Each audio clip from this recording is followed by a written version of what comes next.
Okay, so to continue, the next allied law which we are going to discuss is the Indian Negotiable Instruments Act 1881. So this is one peculiar pre-independence act which was made with a motive to make uh, money like instruments freely transferable from one to another. Okay, so currency. So அப்போ வந்து it was only metal currency, or only few countries were looking into paper currency. So money was one thing which was easily negotiable, easily transferable. But money like இன்ஸ்ட்ருமெண்ட்ஸும் easily டிரான்ஸ்ஃபரபுளா இருக்கணும், freely நெகோஷியபிளா இருக்கணும் அப்படின்ற ஒரு மோட்டிவோட this act was made, and this is applicable to the whole of the country. Okay, so the Negotiable Instruments Act treats these particular instruments like any other goods. So it can simply be by possession be transferred from one person to another அப்படின்ற மாதிரி. So important characteristics பார்த்தோம்னா, it is freely transferable either merely by delivery which is nothing but just giving it to the other person, or by endorsement and delivery, அவங்களோட பேரை எழுதி then deliver பண்றது. So without writing the name also it can be transferred. Some instruments need to have the endorsement, பேரை எழுதி அதுக்கப்புறம் deliver பண்ற மாதிரி இருக்கும். And this act specifically speaks about three important types of negotiable instruments. One is the bill of exchange, the other one is the promissory note, and the last one is the check. Okay, so if you see the characteristics of all these negotiable instruments, it must be in written, in writing la இருக்கணும், because I'm calling it an instrument. When I say the instrument means it should be in writing. It should be signed by the person who's making the instrument. It must be freely transferable, so there shouldn't be any condition or any restriction on its transferability. It must be free from all the defects, so essentials எல்லாமே அதில் கம்ப்ளீட்டா இருக்கணும். And it should be an unconditional promise or an order. So promissory note arda, it is a promise. Bill of exchange and check arda, it is an order. And this promise or order should be unconditional.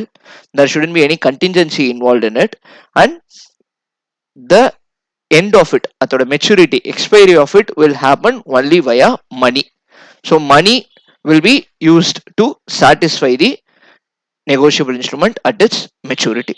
Okay, so if nothing is set in the negotiable instrument, then we need to understand that the negotiable instrument, or we need to assume that the negotiable instrument is already backed by consideration.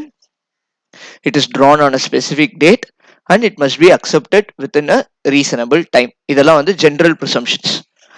Date mention ஆயிருக்கும் negotiable instrumentல. It is assumed that on that date only it is drawn. And acceptance or date எதுவுமே mention ஆகலனா, it is presumed that acceptance is done within a reasonable time. And negotiable instrument is backed up by a consideration unless and otherwise anything is set. So there are also accommodative bill for accommodation which is done without any consideration. As without consideration, it should be specifically mentioned, otherwise it is presumed that it is always in consideration. And parties to the negotiable instrument பார்க்கும்போது, one of the important party is holder. Holder is the person who has the possession of the negotiable instrument, and holder is the person who is originally entitled to receive the money. So ஒரு promissory note பார்த்தோம் அப்படின்னா, the promisee will be holding it and promisee will be having the right to receive the money. Bill of exchange பார்த்தோம்னா, the person who draws it, the drawer will be the holder and he has the right to receive the money. And check பொறுத்த வரைக்கும் பார்த்தோம்னா, the drawer, the person who's drawing the check, will have the right to receive the money. Okay, but older in due course என்ன difference அப்படின்னு சொல்லிட்டு பார்த்தோம்னா, older in due course is a person who receives the possession of the negotiable instrument after it is made. So he could be the original holder also, or endorsement ஆச்சுன்னா he could be the endorsee also. So holder is merely the person who has the possession. அவன் holder in due course ஆன்றதுக்கு whether he was the original person who is eligible to receive the money, or is he the person in the due course received the right அப்படின்றத பொறுத்து whether he is a holder or older in due course பார்ப்போம். Difference between them is very negligible. The rights, responsibilities எல்லாமே is common for the older and due course. Okay, so older and due course ஒரே ஒரு விஷயம் என்னன்னா, when he is a holder in due course, the element of good faith must be there. So அவன் வந்து endorse பண்ணும் போது, அவன் என்டார்ஸே ஆகும் போது, he should believe in utmost good faith that this transaction is happening properly. So அவனுக்கு defect இருக்கிறது தெரிஞ்சும் அவன் அக்செப்ட் பண்ணானா he will not become older in due course. So good faith is the element which is very much important to decide whether a person is older in due course or not. அப்படின்னா கீழே கிடைக்கிற செக்கை நான் திருடிட்டேன், or கீழே இருக்க செக்கை நான் எடுத்து என் பாக்கெட்டுக்குள்ள வச்சுக்கிறேன் அப்படின்னா I am not a holder in due course. I should be properly in good faith, need to be made a person in possession. அப்பதான் I will become holder in due course. Okay, so இது ரொம்ப important to remember. So 3 important negotiable instruments பார்த்தோம்னா, first and foremost thing, the promissory note. So promissory note is an unconditional undertaking. It is a promise made by a maker to pay a certain sum of money to the bearer or the person whose name is mentioned. So to the order or to the bearer, the maker promises to make the payment. Okay va? So இது ஒரு unilateral promise. Other person, the bearer or order வந்து என்ன பண்ணணும் அப்படின்றதே கிடையாது. I simply write, I undertake to pay so much money to you at the end of this period or at the end of this particular event அப்படின்னு சொல்லிட்டோம்னா it becomes a promissory note. Best example of promissory note, the governor promising to pay us the money who's having the rupee note. நம்ம Ruby நோட்டுக்கு பின்னாடி பார்த்தோம்னா governor would have signed I pay the bearer அப்படின்னு சொல்லிட்டு. So it is a bearer promissory note தான் நம்மளோட Indian currency. Okay, so the Indian governor, the RBI governor is actually promising to pay us money if we go and give it to the governor. So நாளைக்கே நம்ம அந்த note எடுத்துட்டு போய் governor கிட்ட கொடுத்தோம்னா governor is supposed to pay us in terms of gold. So gold reserve ஈக்குவலண்டா தான் rupees பண்ணுவாங்க. So rupeeயோட concept நம்ம யோசிச்சு பார்த்தோம்னா it is simply a promissory note. So important criteria, it must be in writing, it must be unconditionally undertaking, IOU அப்படின்னு சொல்லுவாங்க. IOU, it is an unconditional undertaking. It must be signed by the maker to pay a certain sum of money to the payee. So maker and payee அப்படின்னு சொல்லிட்டு ரெண்டு பேர் இருக்காங்க to a promissory note. A bill of exchange is an unconditional order. Okay, so bill of exchange பொறுத்த வரைக்கும் பார்த்தனா I order you to pay me the money, right? So drawer, drawee. So நான் ஒரு bill draw பண்ணி I will give it to you, I will order you to pay the money, you will accept it and give it back to me. So drawer, acceptor or drawee, and I will become the payee. So payee நானாவும் இருக்கலாம் or payee could be someone else also. I order you to pay the money to someone else. So it could be a three-party agreement also. So promissory note-க்கும் bill of exchange-க்கும் பார்த்தோம்னா promissory note-ல ரெண்டு party தான் இருப்பாங்க, maker and payee. Bill of exchange பொறுத்த வரைக்கும் மூணு party இருப்பாங்க, drawer, drawee and payee. The payee and drawer could be the same person or different person also. And bill of exchange also must be in writing. It could be for an order or for a bearer. Bearer instrument-ஆ இருக்கலாம், order instrument-ஆ இருக்கலாம். Order instrument-னா யாருக்கு பே பண்ணணும்ன்றது எழுதி இருக்கும். Bearer instrument-னா யார்கிட்ட possession இருக்கோ he is the person who is eligible to receive the commodity. Okay, அதுக்கப்புறம் bill of exchange வந்து should be for a certain sum must be certain and the person must be also certain. Who is the drawer, he should be a certain person. யாரு draw பண்ணான்றது தெரியலனா bill of exchange is not valid. And the check is a special bill of exchange where the drawee is always a bank. So செக்ன்றது a bill of exchange drawn by a person on the bank. So அதுல acceptor or drawee வந்து எப்பவுமே பேங்காக தான் இருப்பாங்க. So செக்ல நம்ம பேசிக்கா என்ன பண்றோம், pay me this much money அப்படின்னு சொல்லிட்டு பேங்க் கிட்ட கொடுக்குறோம், பேங்க் நம்மளுக்கு அவ்வளவு காசு கொடுக்குறாங்க.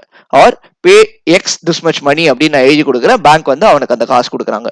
So drawer, bank is the drawee and payee could be either myself or some other person. So a check is actually a bill of exchange which is drawn on a banker. Okay, and check வந்து எலக்ட்ரானிக்கலாவும் இருக்கலாம், ட்ரங்கேட்டடாவும் இருக்கலாம், and it is always payable on demand and drawn on the bank. So check பொறுத்த வரைக்கும் it is always payable on demand. It is not a time bound negotiable instrument, it is a demand based negotiable instrument. Okay, and negotiable instrumentல ரொம்ப இம்பார்ட்டன்டான விஷயம் என்னன்னா acceptance.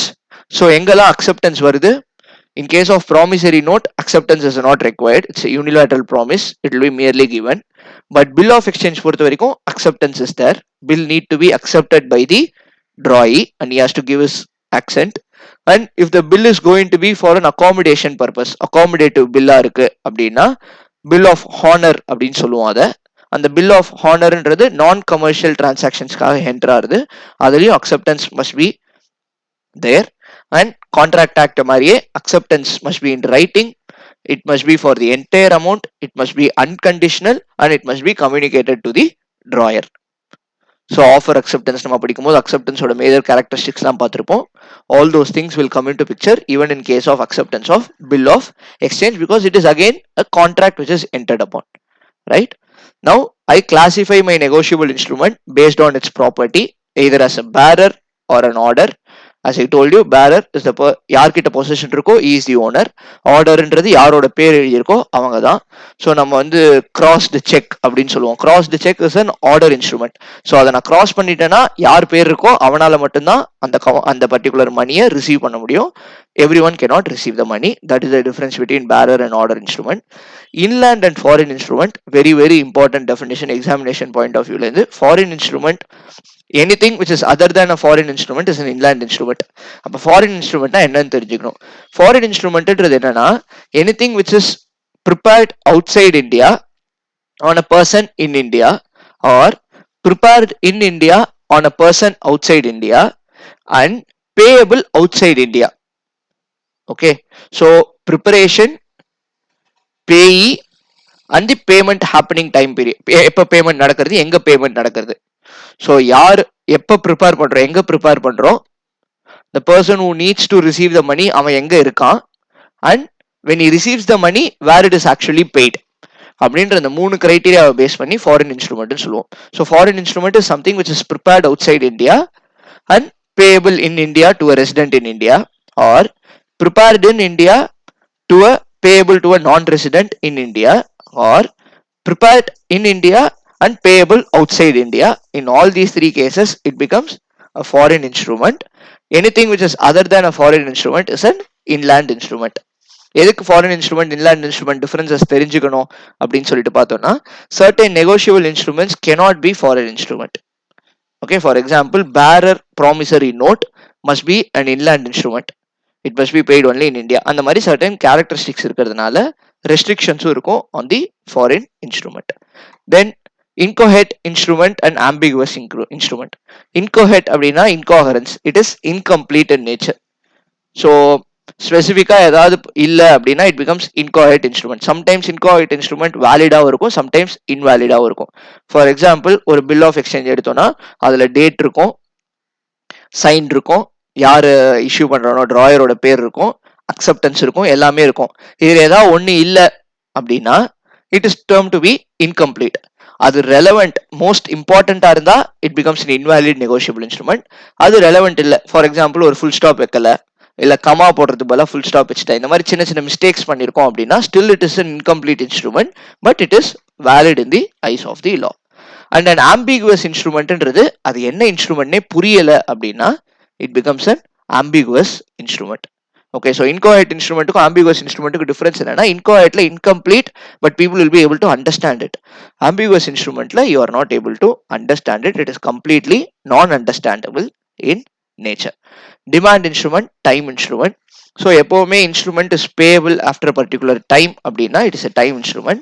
Payable on demand, check மாதிரி நான் கொடுத்த உடனே எனக்கு காசு கொடுக்கணும் அப்படின்னு நான் சொன்னேன்னா it is payable on demand. நான் கொடுத்து 3 மாசம் கழிச்சு எனக்கு காசு கொடுக்கணும் அப்படின்னு சொன்னேன்னா it becomes a time instrument. So ஸ்பெசிஃபிக்கா டைம் இன்ஸ்ட்ருமெண்ட்டை பொறுத்த வரைக்கும் you have to see what is the time period given.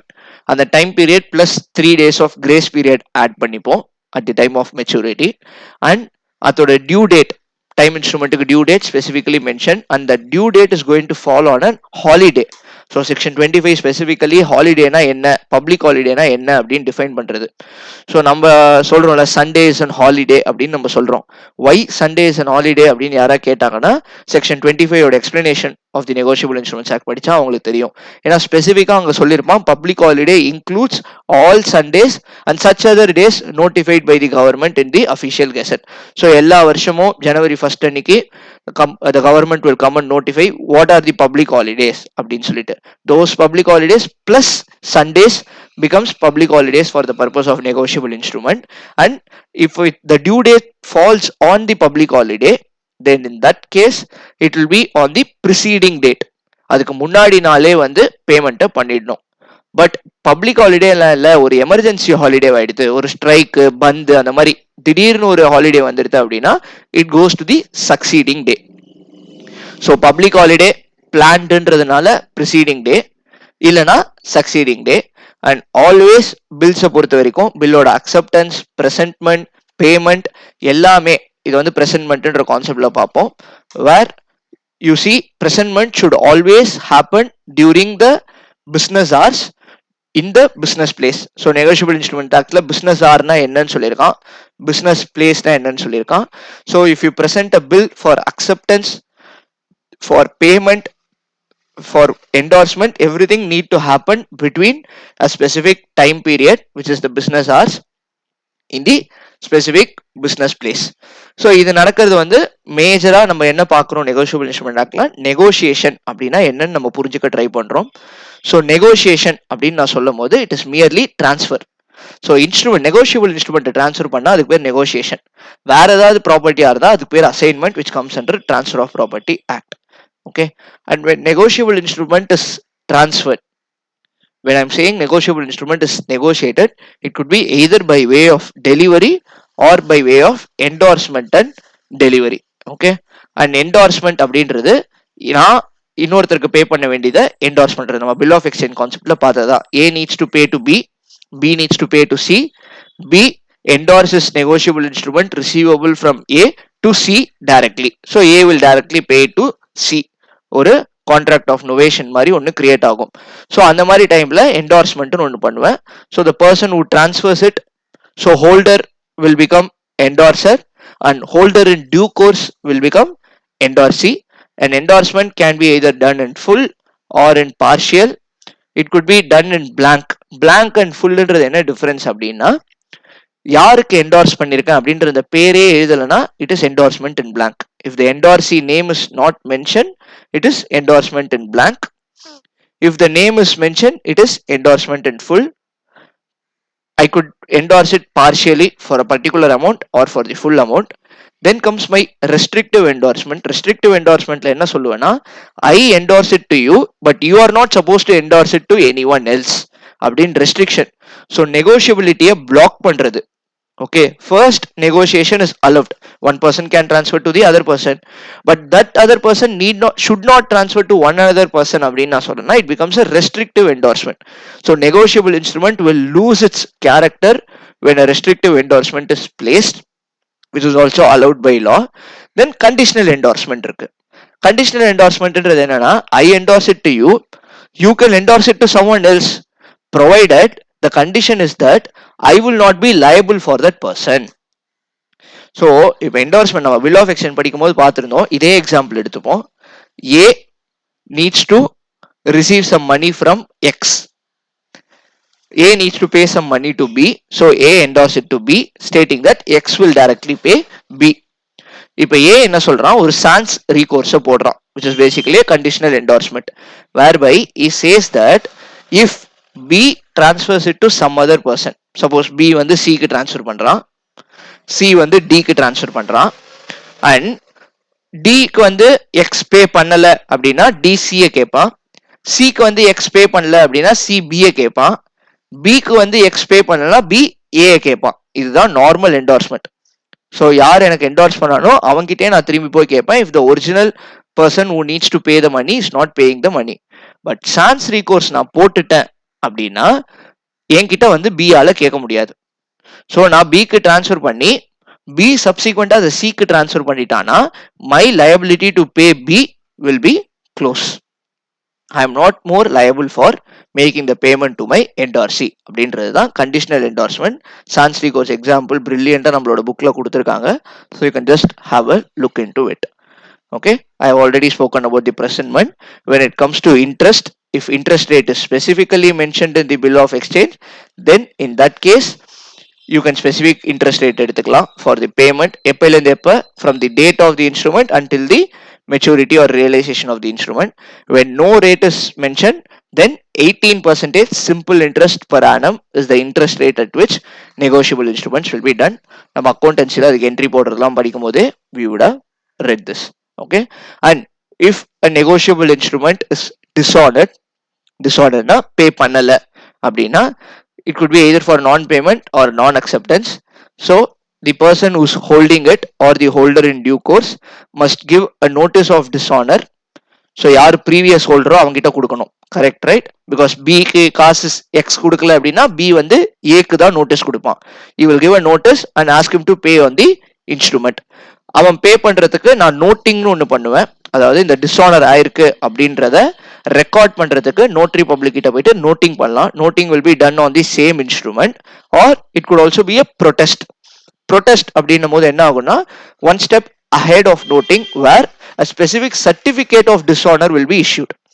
So அதே இன்ஸ்ட்ருமெண்ட்லயே பண்ணா நோட்டிங், ஒரு செப்பரேட் சர்டிபிகேட்ல பண்ணா it becomes a protest. So noting அப்படின்னா I will be eligible to receive the money only from the previous holders.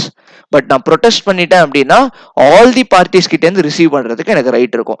So protest has more right when compared to noting in the court of law. So that is with regard to Negotiable Instrument Act. Protest and noting, different types of negotiable instrument, modes of negotiation are certain important questions to read from it. When it comes to the next act, General Clauses Act, ரொம்ப simple act friends.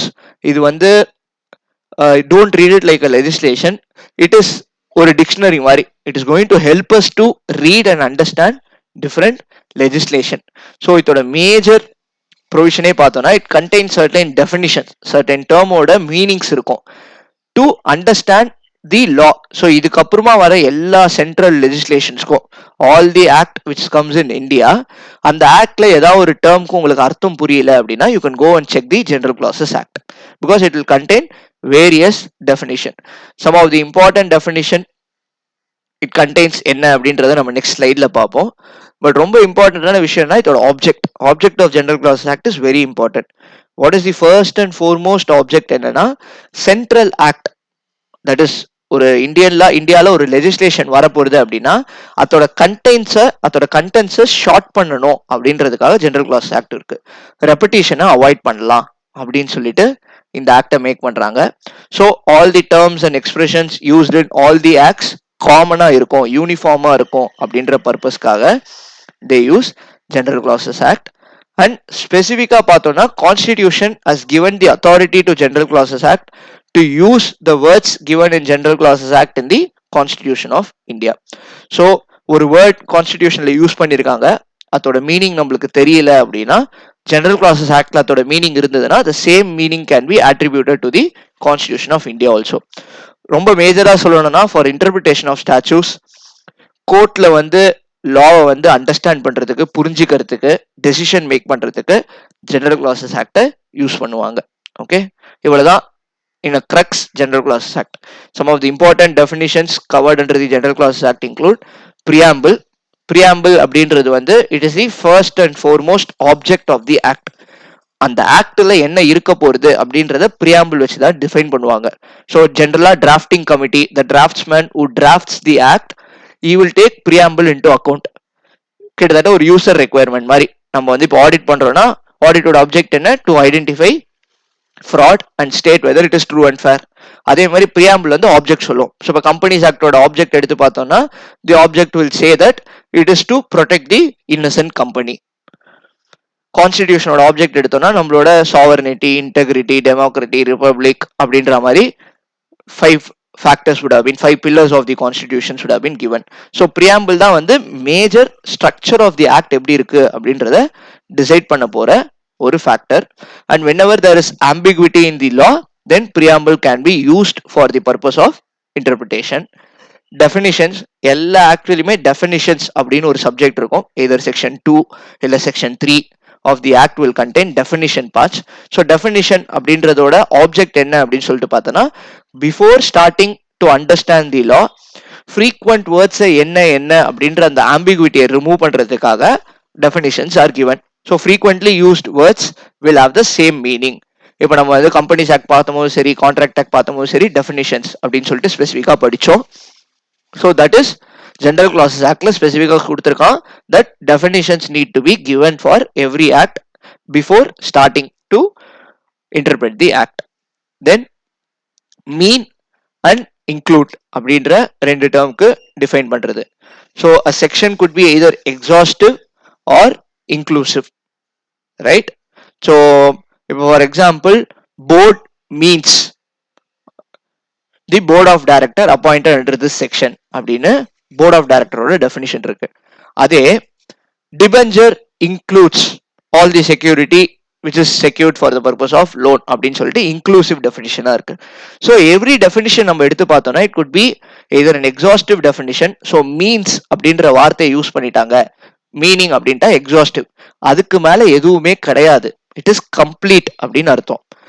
Includes அப்படின்ற வார்த்தை use பண்ணியிருக்காங்க டெஃபினிஷன்லனா you can always add more things to it அப்படின்ற மாதிரி அர்த்தம்.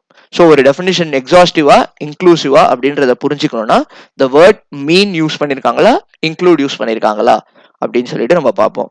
And two more common word which is always used in all the legislation, shall and may. Shall அப்படின்றது mandatory, may அப்படின்றது voluntary, directory மாதிரி ஒரு எனேபிளிங் ப்ரொவிஷன். பட் சம்டைம்ஸ் என்ன ஆகும்னா இந்த ஷல் அண்ட் மே வந்து இன்டர்சேஞ்சபிளா people might use in certain laws. So sometimes shall may be used as may and may be used as shall also. So அப்போ இருக்கும் போது whether it is directory in nature or mandatory in nature அப்படின்றது செக்ஷனை base பண்ணி நம்ம புரிஞ்சுக்கணும். But அப்படி section வந்து நார்மலா இருக்கு அப்படின்னா மேன்ற வார்த்தை will always be directory in nature, ஷல்ன்ற வார்த்தை will always be mandatory in nature. Okay, then document, the term document is defined. So document is nothing but anything which is written, okay, by means of letters, by means of figures, which is intended for the purpose of recording the matter. So ஒரு மேட்டரை record பண்ற பர்பஸ்க்காக right பண்ணோம்னா that will be known as a document. அந்த டாக்குமெண்டே legal கேரக்டரிஸ்டிக்கோட இருந்ததுன்னா அது deed. அந்த டீடே இன்னும் ஒரு ரொம்ப ஃபார்மலா இருந்ததுன்னா இட் பிகம்ஸ் அன் இன்ஸ்ட்ருமெண்ட். சரியா? ஸோ டாக்குமெண்ட், டீட், இன்ஸ்ட்ருமெண்ட் அப்படின்னு சொல்லிட்டு மூணு சொல்லுவோம். So document is something in written, when it is legal it becomes deed, when it is more formal it becomes instrument. But நம்ம ஊர்ல வந்து இன்ஸ்ட்ருமெண்ட்டுக்கும் டீடுக்கும் பெருசா டிஃபரன்ஸ் கிடையாது, it is interchangeably used. Then the term financial year and calendar year is defined in General Clauses Act. So financial year na the date starting from 1st of April. Calendar year na Gregorian calendar year which starts from 1st of January.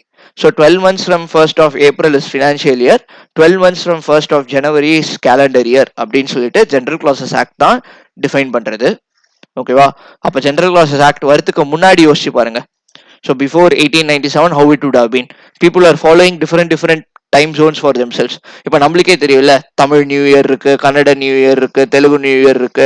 So ஒரு date மாறும். இன்னைக்கு தமிழ்ல வந்து date 10 இருக்கலாம், கன்னடால வந்து date 12 இருக்கலாம். So நான் 10 பே பண்ணணும் அப்படின்னு சொல்றேன்.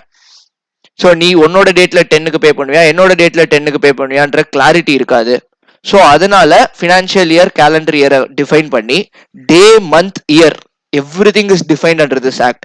Day not 24 hours starting from 12 to 12. ஏன்னா if you are going to follow the sun calendar, moon calendar, different calendars நம்ம கண்ட்ரில இருக்கு, பஞ்சாங்கம் ஃபாலோ பண்றோம், then it differs. So அதனால day is 24 hours starting from 12 in the midnight. மந்த்னா Gregorian calendar படி ஜனவரி to December 12 months.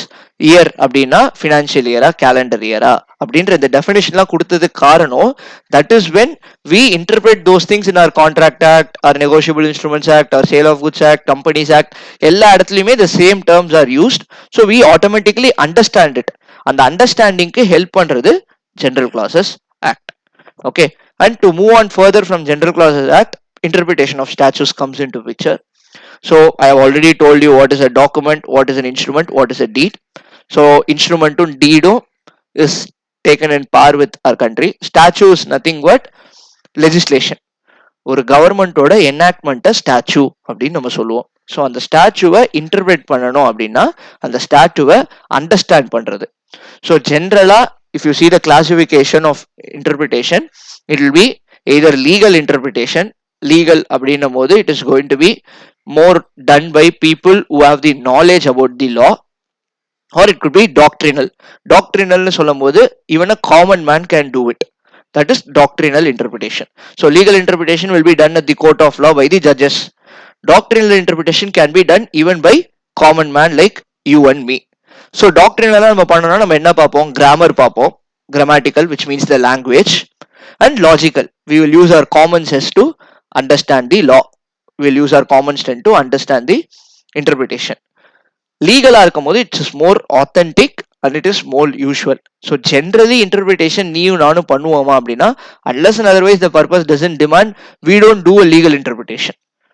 Only the court of law has the power to do a legal interpretation. Okay, and interpretation is different from construction.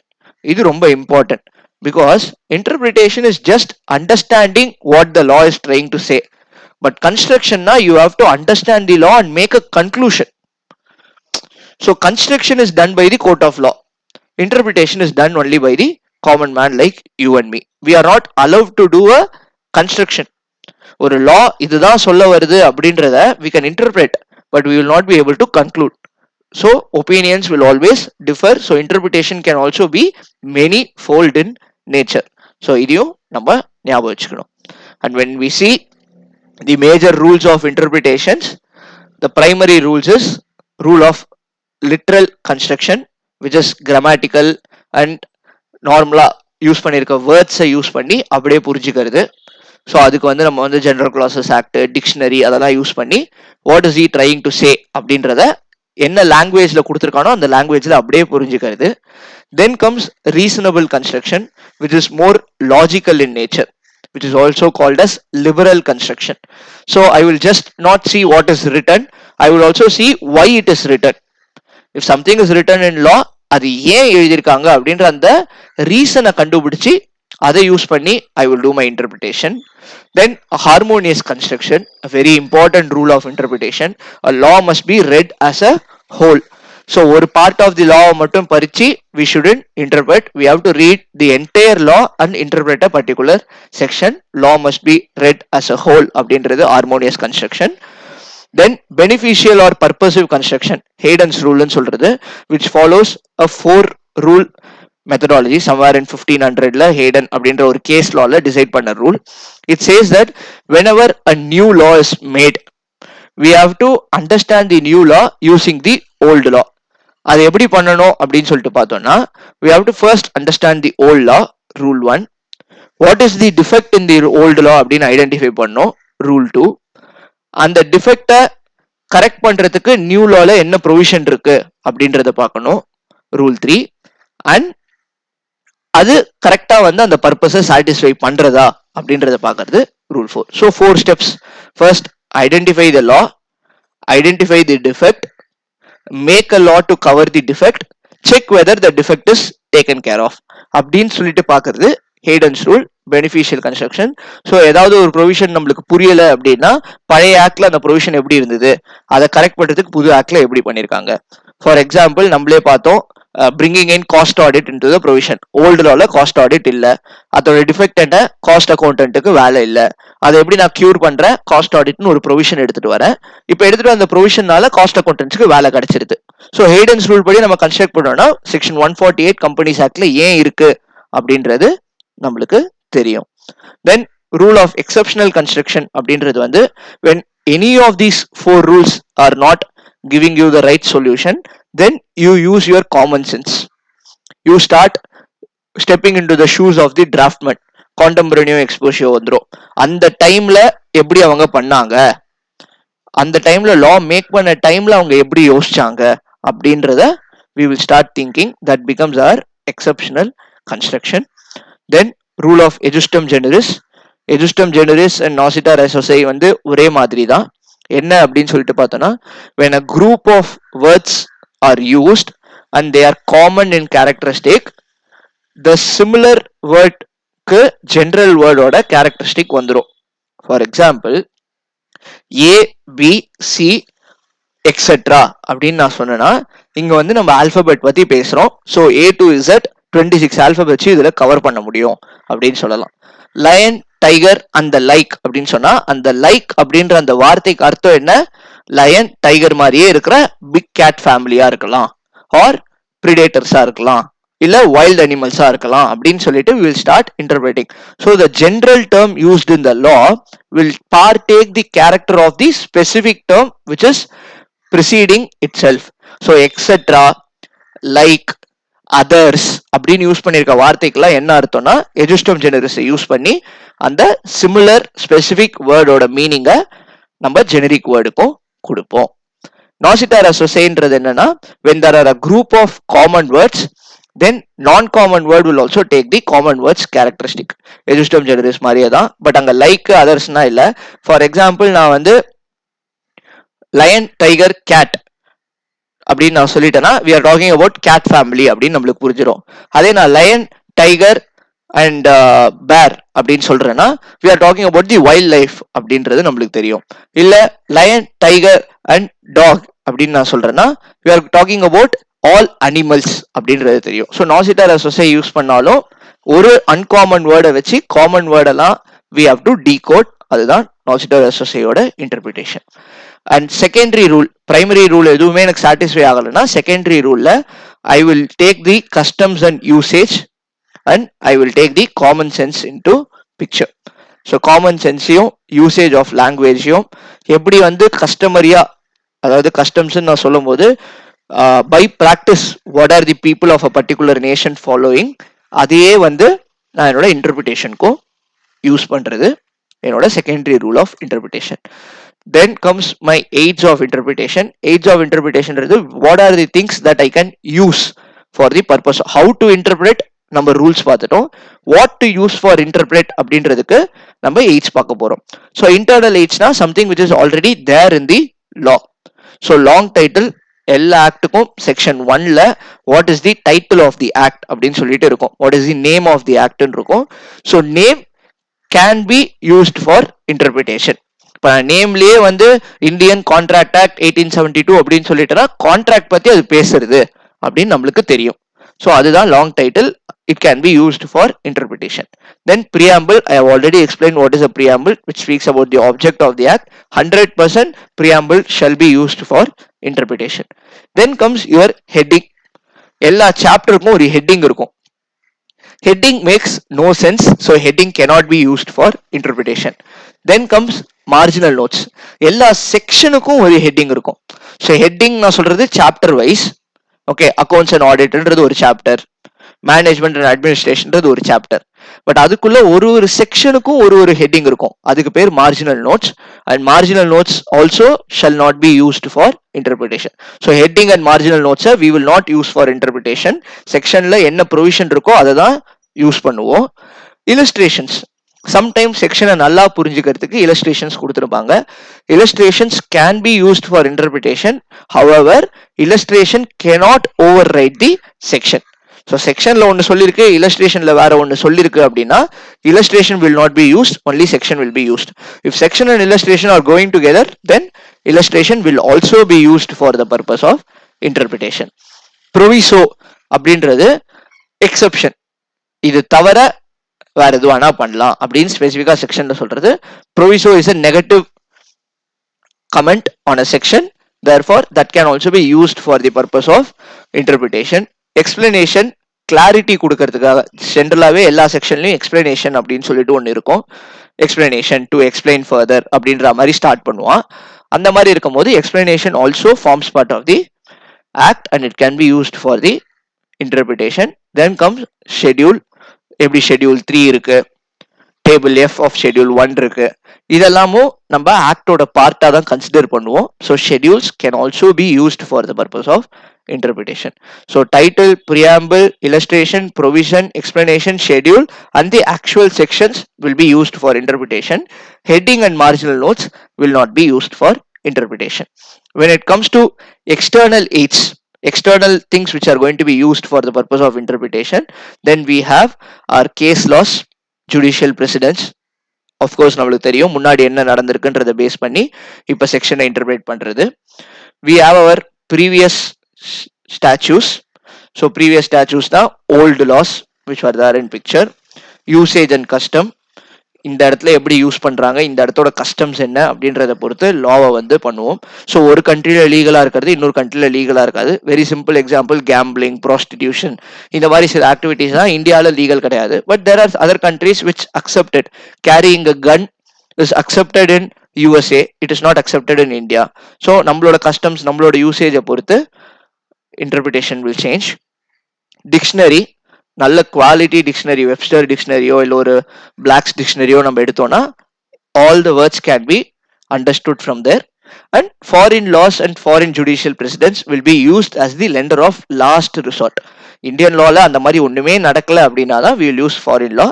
Otherwise law of the nation will be used for the purpose of interpretation of statutes. So இதோட நம்மளோட entire syllabus complete ஆகுது. So 1 to 122 last week பார்த்தோம். இப்போ வந்து we saw from 128 to 148. We saw Contract Act, Special Contracts. We saw Negotiable Instruments Act. We saw General Clauses Act. We saw Interpretation of Statutes. Now, looking into the examination, how are we going to approach it? Sir, எல்லாமே படிச்சிட்டோம். எல்லாத்தையும் நீங்கள் revise பண்ணும்போது நீங்கள் சொன்னது எல்லாமே எனக்கு ஞாபகம் இருக்குது. நீங்கள் சொல்கிறது எல்லாமே எனக்கு தெரியுது. நீங்கள் ஆக்சுவலாக 3 hours சொல்லியிருக்கவே வேண்டாம், ஐ ஆல்ரெடி நோ இட் அப்படின்னாலும் we have to actually see how to approach the exam. சரியா?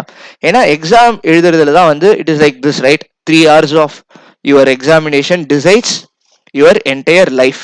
ஸோ அதுக்கு நம்ம 3 years ஆர்டிகல்ஷிப் போகிறோம், 3 months ப்ரிப்பேர் பண்ணுறோம். But at the end of the day 3 hours நம்ம என்ன எக்ஸாம் எழுத போகிறோமோ அந்த 3 hours தான் வந்து நம்மளுக்கு டிஃபைன் பண்ண போகிறது, நம்மளோட கரியர் எப்படி இருக்க போகிறது, நம்மளோட லைஃப் எப்படி இருக்க போகிறது அப்படின்றத. So when it comes to corporate law paper, not just corporate law, any law paper for that matter, we have to remember these 10 points. Okay, இந்த 10 பாயிண்ட் தான் ரொம்ப இம்பார்ட்டன்டான 10 பாயிண்ட் நம்மளுக்கு. ஒன்று என்ன, law and language always go together. So நம்ம use பண்ணுற language ரொம்ப சூப்பராக இருக்கணும். அன்ஃபார்ச்சுனேட்லி நம்ம இங்கிலீஷ் தான் எழுதணும் அப்படின்னா இங்கிலீஷில் சம்டைம்ஸ் என்ன ஆகும்னா we will not be able to express certain things. நம்மளோட மதர் டங்கில் எக்ஸ்பிரஸ் பண்ணுற மாதிரி இங்கிலீஷில் பண்ண முடியாது. அதுக்கு நம்ம என்ன பண்ணணும், ஃபஸ்ட்டு லாங்குவேஜில் ஸ்ட்ராங் ஆகணும். எனக்கெல்லாம் வந்து my English I would say got developed only because of my law's interest. எனக்கு லா மேலே வந்த இன்ட்ரெஸ்ட் தான் என்னோட லாங்குவேஜை டெவலப்பே பண்ணிது. ஸோ நானே வந்து ஸ்கூல் படிக்கும் போது இல்லை காலேஜ் படிக்கும் போது நான் பேசுறது நீங்கள் கேட்டிருந்தீங்க இங்கிலீஷில் அப்படின்னா you would have identified so many mistakes. But law படிக்க படிக்க language started developing. So language will always go together with law. So use simple and effective language in your answer. பெருசா ஜார்கன் டெக்னிக்கல் வேர்ட்ஸ்லாம் யூஸ் பண்ணணும்னு இல்லை. Sir புக்கில் இருக்கிறது அப்படியே எழுதணுமா sir, அந்த வார்த்தையெல்லாம் என்னால் ஞாபகமே வச்சுக்க முடியலையே சார் என்கிட்ட நிறைய ஸ்டூடெண்ட்ஸ் சொல்லுவாங்க. Not required. You use simple language, உனக்கு தெரிஞ்சதை யூஸ் பண்ணு. பட் கிராமட்டிக்கல் மிஸ்டேக்ஸ் பண்ணாதீங்க, தப்பா எழுதாதீங்க, தப்பான வேர்ட்ஸ் யூஸ் பண்ணாதீங்க. சினோனிம்ஸ்லாம் தெரிஞ்சா மட்டும் எழுதுங்க, இல்லைனா எழுதாதீங்க. Okay, and always write descriptive answers in point form. இந்த பாயிண்ட் ஃபார்ம்ல எழுதுறது, புல்லட் ஃபார்ம்ல எழுதுறது நான் எந்த ஸ்டூடெண்ட்டுமே எழுதி பார்க்க மாட்டேன்றேன். எனக்கு இது சக்ஸஸ்ஃபுல்லா இருந்த மெத்தட், அதனால I am suggesting it to you. Always write answers in points. And பாயிண்ட்ஸ்னு எழுதும் போதும் பாயிண்ட்ஸ்க்கு வந்து ஒரு சின்ன ஹெட்டிங் கொடுத்து அந்த பாயிண்ட்ஸை வந்து ஒரு 3-4 லைன்ஸ்ல எழுதினோம்னா it look neat and precise. அந்த ஹெட்டிங் கரெக்டா இருந்தாலே they will give you mark. Okay, distinguish type of கொஸ்டினா இருந்ததுன்னா try to put it in tabular form, where first column la write what is the basis on which you are going to differentiate, and அடுத்த 2 columns la you can write the differences. So tabular form la எழுதினா it will be very nice. Okay, and always complete. அதாவது பேப்பரை complete பண்ண முடியலனாலும் ஆன்சர்ஸை complete பண்ணுங்க. even if you are going to write 70 mark of your paper, try to complete that 70 marks. Don't leave your answer paper incomplete. Okay, attempt all the parts of the question together. Okay, never ever write 1A in one page and 1B in the last page. நடுவில் வந்து 3 question 4 questionலாம் எழுதாதீங்க. always write, இது வந்து general instructionல இருக்கிறது தான், but sometimes people will tend to forget it. So always write all the parts of the question in the same place and not in different place. ஏன்னா different placeல எழுதினா ரெண்டு இடத்துலையுமே அடிச்சுட்டு mark கொடுக்க மாட்டாங்க. உங்களுக்கு ஒரு பார்ட் தெரியாது, இன்னொரு பார்ட் தெரியுதுன்னா leave some space and go to the next question. அந்த ஸ்பேஸை வந்து கூட ஃபில் பண்ணிக்கலாம். Okay, so headings wherever is possible give it. Do not strike or cancel.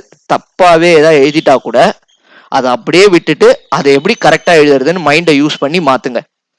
அடிச்சுட்டு கரெக்டான ஆன்சர் எழுதாதீங்க. இப்ப தப்பா ஒரு ஆன்சர் எழுதிட்டீங்கன்னா ஸ்டார்ட் ஜஸ்டிஃபைங் இட். இது தப்பான ஆன்சர் தான், இந்த மாதிரி பண்ணக்கூடாது, ஸோ கரெக்டான ஆன்சர் இது அப்படின்னு சொல்லிட்டு கரெக்டான ஆன்சரை கீழே எழுதுங்க. Don't strike or cancel any answer unless and otherwise வேற வழியே இல்லை சார் கேன்சல் தான் பண்ணணும் அப்படின்னா மட்டும் தான் கேன்சல் பண்ணுங்க. அப்போ கூட ஒரு சிங்கிள் ஸ்ட்ரோக், அப்படியே கரகரகரெல்லாம் அடிக்காம just strike it with a single stroke. Write your section numbers and case laws only if you know them right. ரொம்ப ரொம்ப இம்பார்ட்டன்ட். தப்பான செக்ஷன் தப்பான கேஸ்லாம் எழுதாதீங்க. Section numbers and case laws will not give you extra mark. சரியா? எந்த கொஸ்டின்லுமே அது என்ன செக்ஷன் என்ன கேஸ் லான்னு கேட்க மாட்டான். So it will not give you extra mark. But if you write wrong you will lose mark. So எழுதாம இருக்கிறது better. If you know it 100%, write it. உங்களோட கான்ஃபிடன்ஸ் அது காமிக்கும். But if you don't know it, எழுதணுமேன்றதுக்காக எழுதாதீங்க. You will definitely lose mark because of that. Okay, examples and illustrations. எப்படி நமக்கு interpretation of ஸ்டாச்சுல இல்லஸ்ட்ரேஷன் முக்கியமோ, எக்ஸாம்பிள் இல்லஸ்ட்ரேஷன் முக்கியம். இஃப் யூ ஆர் கன்ஃபியூஸ்ட், நீ எழுதினது உனக்கே புரியல அப்படின்னா எப்படி எக்ஸாம்பிளருக்கு புரியும்? So give some example. சும்மா ஒரு ஏபிசி ஒரு 3 எக்ஸாம்பிள் வச்சு நம்ம இப்போ கிளாஸ்ல எப்படி பேசுறோமோ அந்த எக்ஸாம்பிளே எழுதுங்க. Examples will fetch you more marks. And last and important thing, be confident. ஏன்னா இவ்வளோ படிச்சுட்டு நம்மளுக்கு தெரியல அப்படின்னா யாருக்குமே தெரியலன்னு அர்த்தம். ஸோ எக்ஸாம் எழுதும் போது நம்மளுக்கு மட்டும் தான் தெரியலையோ, மற்றவங்களாம் நல்லா பண்ணிடுவாங்களோலாம் நினைக்காதீங்க. If you don't know it you don't know it, if you know it you know it. So be confident. ஏன்னா உங்களோட கான்ஃபிடன்ஸ் ஆன்சர்ல ரிஃப்ளெக்ட் ஆகும். அந்த ரிஃப்ளெக்ட் ஆகிற கான்ஃபிடன்ஸ் தான் நீங்க எவ்வளவு மார்க் வாங்க போறீங்கன்றதை டிஃபைன் பண்ணும். So always be confident and show your confidence in the answer paper as well. Right? So I just took some 3 different questions from our previous attempts to just see எப்படி answer எழுதணும் அப்படின்றத பார்க்கறதுக்கு. So this is a case based question. அதுல என்ன சொல்றானா, a company is registered outside India. There is no place of establishment in India. However, it is doing online business through telemarketing in India. Identify the status of the company. So status அப்படின்னு சொல்லும் போது whether it is an Indian company or a foreign company identify பண்ண சொல்றான். எப்பவுமே case base கொஸ்டினா இருந்தா we have to follow this friends. அதை வந்து ஒரு 3 பார்ட்டா பிரிச்சுக்கணும். என்ன பிரிச்சுக்கணும்னா, first and foremost part question என்னன்னு எழுதணும். கொஸ்டின்ல என்ன கேட்டிருக்கான், ஹெரி லிமிட்டடோட ஸ்டேட்டஸை ஐடென்டிஃபை பண்ண சொல்றான். So that is my case in hand. அது என்ன கேஸோ அதை நான் எழுதிடுவேன். So first point of my answer should be case in hand. Second part of my answer should be provision. So இங்கே தான் வந்து நான் case law, section, actual understanding of the law அதெல்லாம் நான் யூஸ் பண்ணுவேன். That is my second part. இப்போ இதில் வந்து கேஸ் லாலாம் இல்லை, வெறும் செக்ஷன் இருக்குன்றதுனால நான் தேர்ட் பார்ட் போடல. அப்படின்னா there will be one more third part also. So case in hand எழுதுவோம், ப்ரொவிஷன் என்ன அப்படின்னு சொல்லுவோம். அதுக்கப்புறம் 3வது பார்ட் வந்து நம்மளோட அண்டர்ஸ்டாண்டிங். இது செக்ஷன்றதுனால நம்ம அண்டர்ஸ்டாண்டிங் எழுத வேணாம், பட் கேஸ் லாவா கொடுத்திருந்தா நம்மளோட அண்டர்ஸ்டாண்டிங் எழுதிட்டு தென் 4th part you will right your conclusion. So அதுக்கு ஹெட்டிங்கே கொடுங்க, கேஸ் இன் ஹேண்ட் எழுதுங்க, ப்ரொவிஷனை போடுங்க, அண்டர்ஸ்டாண்டிங் எழுதுங்க, தென் ரைட் கன்க்ளூஷன் அண்ட் கன்க்ளூட். இந்த கேஸ்ல 2 clause 42 படி எலக்ட்ரானிக் மோட்ல பண்ணாலும் இட் இஸ் இன் இந்தியான்னு சொல்றான். therefore Erie Limited will be treated as a foreign company and not as a Indian company. ஓகேவா? ஏன்னா எல்லாமே அவுட் சைட் இந்தியால இருக்கு. So it is a foreign company அப்படின்றத நம்ம டிக்ளேர் பண்றோம். அந்த கன்க்ளூஷனையும் நம்ம கொடுக்குறோம். சரியா? ஸோ இதுலயே அண்டர்ஸ்டாண்டிங் எழுதணும் பார்ட் 3ல அப்படின்னா you can write that since Erie Limited is having its server outside India, it is not covered under 2 clause 42 or it is covered under 2 clause 42 அப்படின்னு அண்டர்ஸ்டாண்டிங் எழுதிட்டு then conclusion you will write that Erie Limited company's status is foreign company. So நீட்டா 4 பாயிண்ட்ல அவன் என்ன கேட்கறான், நம்ம என்ன எழுதுறோம், அதை 4 பாயிண்டா பிரிக்கிறோம். So always case base question இருந்ததுன்னா இந்த மாதிரி ஆன்சர் பண்ண ட்ரை பண்ணுங்க. This will be really helpful. And இந்த மாதிரி நீங்க ஆன்சர் எழுதுறீங்க அப்படின்னா டெஃபினட்டா they will give you full mark. இது ஒரு 5 mark கொஸ்டின்னா நீ பாரு நான் 3 பாயிண்ட் தான் எழுதியிருக்கேன், இதுக்கு 5 mark ஃபுல்லா will be awarded. So always case base கொஸ்டினை write it in 3 or 4 parts as defined. If it is a descriptive question, write it in point form. So 3 mark question na, so எப்பவுமே +2 -2 concept சொல்லுவாங்க. Mark +2 -2 should be the number of points which I write. So if it is a 3 mark question, 1 to 5 point குள்ள நான் ஏதாவது ஒரு point எழுதணும். I can write either 1 point or 2 point, 3 point, 4 point, 5 points. சரியா? அப்படி எழுதினாதான் பாக்குறதுக்கு நீட்டா இருக்கும். So if it is a 3 mark question, நீங்க மாட்டிக்கு ஒரு 10 point எழுதினீங்கன்னா there is no point. If it is a 5 mark question and you write only 1 point, there is no mark. And இதெல்லாம் no mark, அப்படியே அடிச்சிருவாங்க. They won't even give you half a mark for it. ஒரு 5 mark question நீ ஒரே ஒரு point எழுதிருக்கா, they won't even give you half a mark. You have to write minimum 3 points, maximum 7 points. And அந்த பாயிண்ட்டுக்குள்ள நம்ம எப்படி எடுத்துட்டு வர போறோம். இப்போ ஃபார் எக்ஸாம்பிள் இங்க இன்ஸ்ட்ருமெண்ட்டை டிஃபைன் பண்ண சொல்றான். இது நான் ஒரே பாயிண்ட்லயே எழுதிடலாம். It's a single point. Instrument is a formal legal document. It must be in writing and it must also be complying with the Indian Stamp Act. இது ஒரு பாயிண்ட் தான்.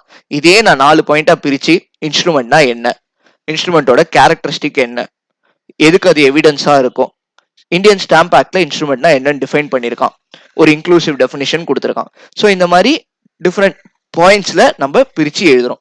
So this is some answer which I have actually written. நானே இந்த கொஸ்டினுக்கு இதுதான் ஆன்சரா எழுதணும் அப்படின்னு நான் எழுதியிருக்கேன். ஸோ இந்த மாதிரி நீங்களும் எழுதும் போது பாயிண்ட் ஃபார்ம்ல ஹெட்டிங் கொடுத்து டிஸ்கிரிப்டிவ் ஆன்சர் எழுதினீங்கன்னா it will be much better.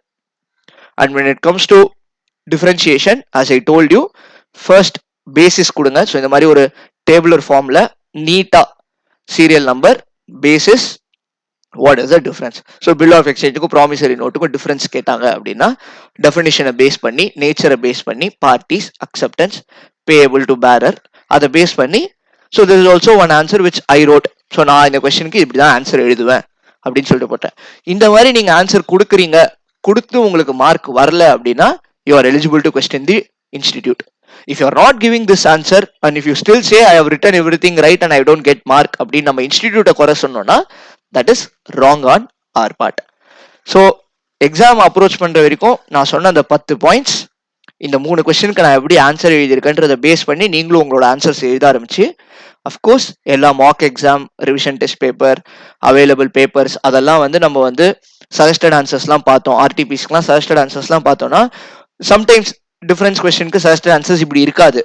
But அவன் என்ன சொல்றான்றதை பார்த்து அதை நம்மளால இந்த மாதிரி எழுத முடிஞ்சது அப்படின்னா நம்மளோட ஆன்சர் பேப்பர் நீட்டா இருக்கும். நம்ம ஆன்சர் பேப்பர்ல ஒரு டிஸ்கிரிப்டிவ் கொஸ்டின்னாலே நம்ம ஒரு மாதிரி எழுதுவோம், கேஸ் பேஸ் கொஸ்டின்னாலே ஒரு மாதிரி எழுதுவோம், டிஃபரன்சியேஷன் கொஸ்டின்னாலே இந்த மாதிரி எழுதுவோம் அப்படின்றத மைண்ட்ல நம்மளும் செட் பண்ணி எக்ஸாமினருக்கும் அந்த கிளாரிட்டியை கொடுத்துட்டோம் அப்படின்னா எக்ஸாமினருக்கு தெரியும். இப்போ ஒரு டிஃபரன்சியேஷன் கொஸ்டின்னா அவன் வெறும் பேசிஸை மட்டும்தான் பார்ப்பான். ஒரு கேஸ் பேஸ் கொஸ்டின்னா அவன் வெறும் கன்க்ளூஷனை மட்டும் தான் பார்ப்பான். If it is going to be a descriptive question, அவன் நீ பாயிண்ட் கொடுத்துருக்க ஹெட்டிங்கை மட்டும் தான் பார்ப்பான். நீ உள்ள என்ன எழுதினாலும் you will get full mark.